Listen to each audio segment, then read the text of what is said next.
Application of derivative हमारा chapter है जिसके अंदर पहला टॉपिक था कॉस्ट फंक्शन जिसका पार्ट 1, 2, 3 था। उसके बाद हमने टॉपिक सेकंड किया रेवेन्यू फंक्शन जिसके अंदर पार्ट 4 और 5 बनाया था।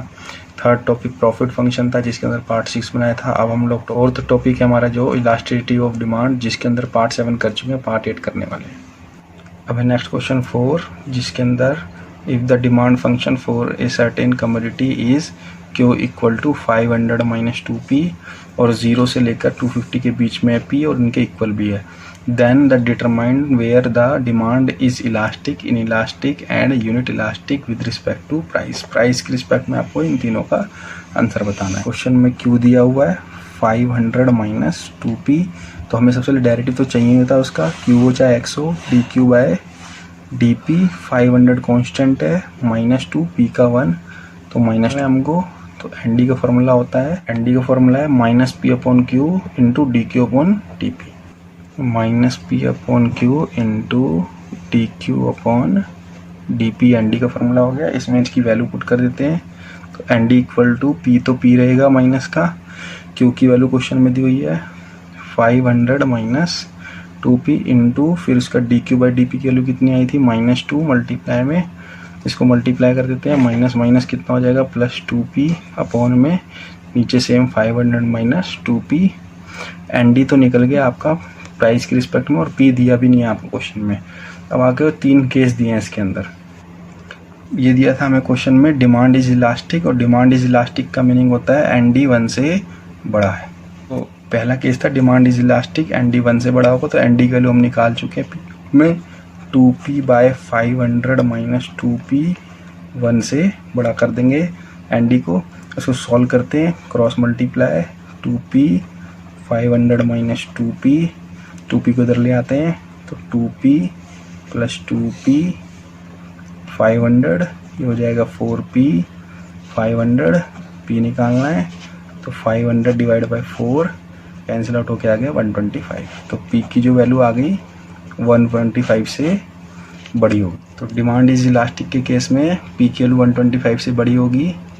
नेक्स्ट पार्ट था demand is in elastic, in elastic में होता है क्या, एनडी 1 से छोटा। तो डिमांड इज इन इलास्टिक में क्या करना है, एनडी 1 से छोटा लेना है, तो एनडी की वैल्यू हमारे पास हैगी, तो 2P बाय 500 माइनस 2P 1 से छोटा। इसको सॉल्व करने की जरूरत नहीं, हम ऑलरेडी इसको सॉल्व कर चुके हैं, बस साइन में चेंज है, तो P की वैल्यू में भी ऐसी आएगा, तो P की वैल्यू साइन चेंज होकर आ जाएगी 125 से छोटी होगी। ये हमारा 125 से कम आएगा जब डिमांड इन इलास्टिक केस होगा, एनडी 1 से छोटा होगा जब। अगला लास्ट पार्ट था डिमांड इज यूनिट इलास्टिक, तो डिमांड इज यूनिटरी, यूनिटी का मतलब बताया था एनडी 1 के इक्वल होता है।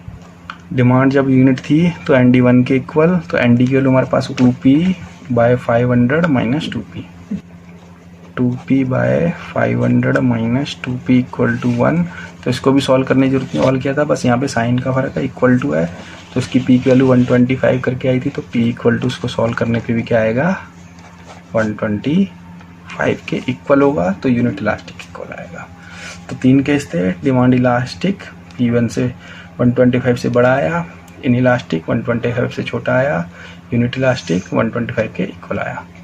इलास्टिसिटी का question number 5, find the elasticity of demand and supply. इस बार इस क्वेश्चन के अंदर डिमांड सप्लाई दोनों आए हैं, अब तक हमने अलग अलग किया था, डिमांड अलग सप्लाई अलग, तो इसके अंदर बोला है find the elasticity of demand and supply at the equilibrium price. जहाँ पर डिमांड और सप्लाई इक्वल हो जाती है उसको बोलते हैं हम इक्विलिब्रियम प्राइस।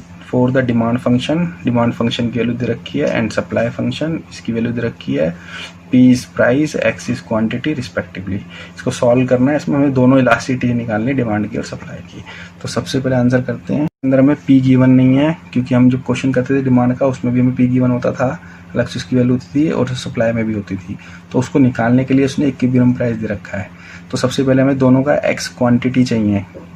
क्वेश्चन में हमें P है डिमांड का, तो इसमें हमें क्या करना है, ये डिमांड का है P, इससे हमें X निकालना है। कैसे करेंगे, स्क्वायरिंग बोथ साइड, जिससे रूट हट जाए, तो ये P² equal to 100 minus X², उसके बाद X² को इधर लिया ये प्लस का हो जाएगा, 100 माइनस P², उसको इधर लिया है माइनस में हो गया, और खाली X निकालना है तो √100 माइनस P², ये हमारी X की वैल्यू निकल गई डिमांड की। और सप्लाई की हमें दी हुई है क्वेश्चन में पहले से ही x equal to 2p minus 10 हमें क्वेश्चन में पहले से सप्लाई की एक्सपनी बनाई दे रखी है।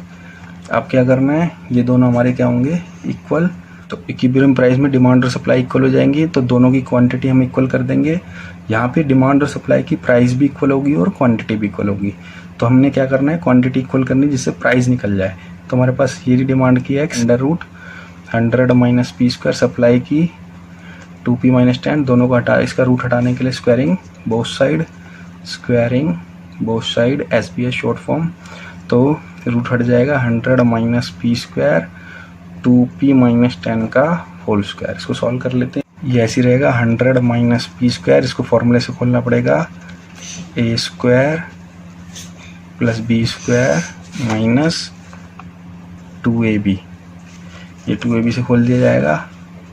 इसको सॉल्व करते हैं और 100 माइनस पी स्क्वायर, ये हो जाएगा 4p स्क्वायर, ये हो गया 100 10 का स्क्वायर, ये 2 to 4 10 40 p, 100 से 100 कैंसिल आउट होगा, जिधर ले जाओ पी स्क्वायर वाले को एक साइड।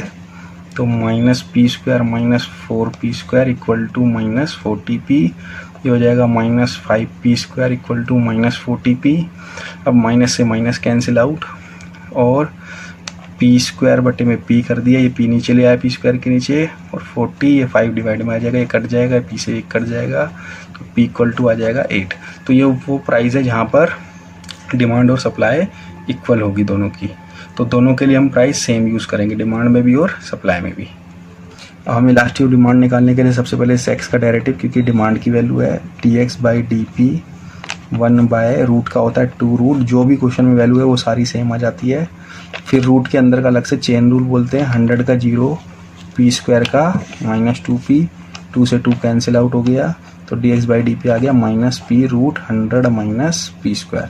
तो ये dx बाई डी निकल गया। अब हमें एन डी निकालना है, तो एन डी के लिए फॉर्मूला होता है, एन डी का फॉर्मूला है minus P upon X D X upon D P. तो ये फॉर्मूला हो गया हमारा, माइनस पी की वैल्यू हमें पी रहेगी, एक्स की वैल्यू क्वेश्चन में थी root 100 minus P square into D X by D P की वैल्यू ये आ चुकी है, इसको पुट कर देंगे minus P by root 100 minus P square, तो इनको मल्टीप्लाई कर देते हैं, minus minus plus P square हो जाएगा, अपॉन में रूट में सेम एक जैसा होता है, रूट भी हट जाएगा 100 माइनस पी स्क्वायर। और पी की वैल्यू हम निकाल चुके थे ऑलरेडी दोनों के लिए, डिमांड एंड सप्लाई के लिए 8, इसको पुट कर देंगे। तो पी की वैल्यू थी 8 square 100 minus 8 square 64, 100 minus 64, 64 divide by 36, इसको डिवाइड कर लेंगे, पॉइंट में आ जाएगा, डिवाइड करने पे आया 1.77। इस पर हम अप्रोक्स लिख करके छोड़ देते हैं अगर पॉइंट में आता है। तो सप्लाई की निकालेंगे तो हमें सप्लाई का एक्स लेना पड़ेगा, इसका डेरिवेटिव भी करेंगे, dx बाय डी 2 आ जाएगा, p का 1 और 10 का 0। उसके बाद इसके सप्लाई का फॉर्मूला, इलास्टिक सप्लाई का formula ns equal to P upon X into D X upon D P. तो p हमारा p रहेगा, x की वैल्यू क्या आई थी क्वेश्चन में 2p minus 10, D X upon D P 2 आ गया, इसको मल्टीप्लाई कर लेते हैं तो आएगा 2p बाई 2p माइनस 10। इसके तो p की वैल्यू पुट करते हैं, तो 2 इंटू 8, p की वैल्यू 8 थी, 2 इंटू 8 माइनस 10, ये आ जाएगा 16, 16 माइनस 10 होता है 6, इसको डिवाइड कर लेंगे, ns आ गया 2.67, ns आ गया 2.67, ये भी अप्रोक्स लिखा जाएगा। कई बार क्वेश्चन में ऐसा भी आता है कि यहाँ तो बता रखा है ये डिमांड फंक्शन का एक्स है और ये सप्लाई फंक्शन का, कई बार ये नहीं दिखता, बोल देगा हु इज़ ये this function and who is this function, और उसमें फाइंड भी करना है हमें पहले कौन सा फंक्शन किसका है, डिमांड का है सप्लाई का कौन सा है, उसके बाद हमें इलास्टिक डिमांड निकालना है। तो जब हम डेरिवेटिव करते हैं एक्स का, जैसे इस वाले एक्स का डेरिवेटिव किया तो उसका आंसर हमारा नेगेटिव में है, तो हमारा जो नेगेटिव में आता है वो डिमांड फंक्शन होता है। जब हमने सप्लाई फंक्शन का डेरिवेटिव किया था, जब इस एक्स का डेरिवेटिव किया था तो प्लस में आया था, तो पॉजिटिव वाला सप्लाई फंक्शन होता है और नेगेटिव वाला डिमांड फंक्शन। कई बार क्वेश्चन में ऐसा होता है ये वैल्यू को 2 स्टेप पीछे कर देता है और उस वैल्यू को भी 2 स्टेप पीछे कर देता है, तो ये हमने अब तैयार किया है। उसके बाद हमें क्वेश्चन में अपने आप खुद वही बनाना पड़ता है। इसको सॉल्व करते हैं, जैसे एक्स में दिया ये, तो X equal to 100 minus P square, 0.5 का मतलब पॉइंट हटाएंगे, 5/10 कटा 1/2 आ गया, और 1/2 का मतलब रूट ही होता है हमारा पावर में जो होता है 100 माइनस पी स्क्वायर। देख लो ये एक्स वही है जो हमारे इस क्वेश्चन में दिया था और हमने इस 0.5 वाले को बना के देखा, ये भी वही है। और अगर दूसरा वाला करते हैं, इस p को बदलते हैं तो ये x निकालने के लिए इसको इधर भेज देंगे 2p equal to x plus 10 और उस 10 को इधर भेज देंगे 2p minus 10 equal to x। तो ये भी वही वैल्यू देख लो, हमारे पास जो ये p था इसको कन्वर्ट करके हमने बनाया था x equal to 100 minus P square. और देखो हमने x इक्वल टू जब 0.5 की वैल्यू पावर में दी थी तो ये भी x वही आया था, देखो सेम ही आया था दोनों से।